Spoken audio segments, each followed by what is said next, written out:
Came across an interview with Alex Honnold, and in that interview, he spoke about ideas and fears and risks and learnings that he took from free soloing El Capitan.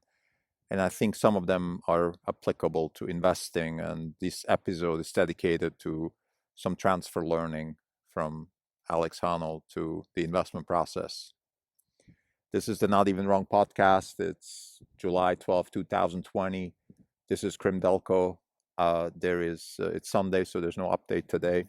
And let me just jump right into it. So, Honnold spoke at an investor event a couple months ago, and he was asked generally, how was it free soloing El Capitan? He made a movie about that, for those who don't know. So he climbs up El Capitan, one of the most beautiful rocks in the Yosemite, maybe in the world. It's a very steep rock, very popular with climbers. And he climbed it without any ropes, no nothing, just himself. A little bit of context. About 50 years ago, or maybe 40 years ago, the first people climbed El Capitan with ropes and lots of gear. It took them, I think, 40 days to climb. Over the years, things became a little bit less complicated, but still, even today, a typical climbing party would probably spend a couple of days climbing El Capitan. So it's a really, really difficult, highly challenging wall. Honnold climbed it in 4 hours, free solo, no help, no nothing. So the question is, how do you prepare for something like that? And what's the thought process? Are you crazy? Are you killing yourself? Are you ready to kill yourself? Or what is it? And I think the reason I like Honnold is for a couple of reasons. One is I'm an excited outdoors enthusiast, so I love sports. Some of them I do, some of them I don't. But I think people that go outdoors and do sports with purpose, they are, in my view, they just have an advantage relative to everybody else. So they don't go into a gym and crank stuff up and down, do reps and things like that. They do physical activity with a purpose. The purpose in Honnold's case is to climb up certain walls. In this case, it was El Capitan, and he wanted to free solo it. The preparation, according to him, was almost 10 years from the first idea to the actual execution. And the one thing that he said, which stuck in my mind, is that when people use ropes to climb El Capitan, then they follow certain routes. And those routes, they are predetermined by where you can actually put the ropes. And once he decided to not use ropes, so once the decision was made to free solo the wall, all of a sudden the whole wall opened up. New routes opened up. Some routes which are less risky doing free solo than if you do them without a rope, but you follow the trace of the rope. So this made me think, this is very, very similar to the process that we went through in Orange Capital Partners, because me and Zovinar, when we started the fund, we both came from, a school of Wall Street. I myself was even schooled in finance at the University of Chicago. So we took a lot of knowledge and a lot of institutional knowledge with us. And one of the things that you're taught is to diversify your portfolio. And instinctively, we felt like that's not the way we want to do it. And to use the analogy, the diversification of a portfolio for us was the rope. And we constantly wanted to not use the rope, but we followed the track of the rope. So meaning we invested over the years, not diversifying, trying to concentrate, but we still had that mindset of a diversified portfolio manager. And it just didn't work. We lost investors. Our volatility was not what we wanted to be. Our returns weren't what we wanted to be. Everything was just not in place until we finally did what Honnold did. We looked at the wall and we said, listen, if I don't use the rope, i.e., if I don't diversify, well, I can change my behavior. I can change my thinking. I can change my methods. And I can actually start doing what I'm supposed to be doing if I don't diversify. If I concentrate, I need to find disruptive companies that can generate a lot of wealth. That's it. And let me focus on getting better at finding those disruptive companies. Another thing that Honnold said, which is something a lot of athletes would say, is that when he trains, he used to train like everybody else, doing reps and doing general training stuff.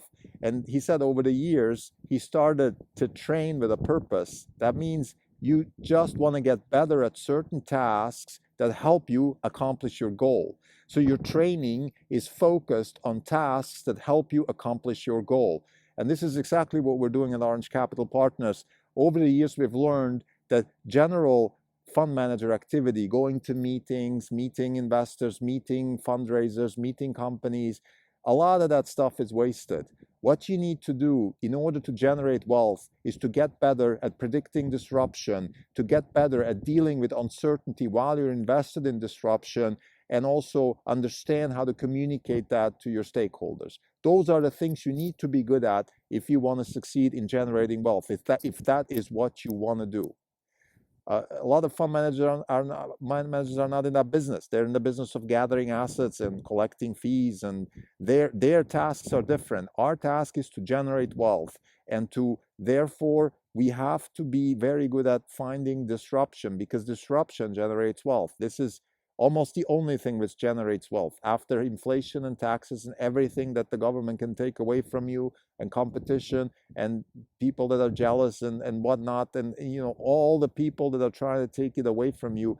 After everything is said and done, the only thing which is left which generates real wealth is disruption. So you have to get better at predicting disruption, and then once you find it, you have to deal with the uncertainty that comes with it.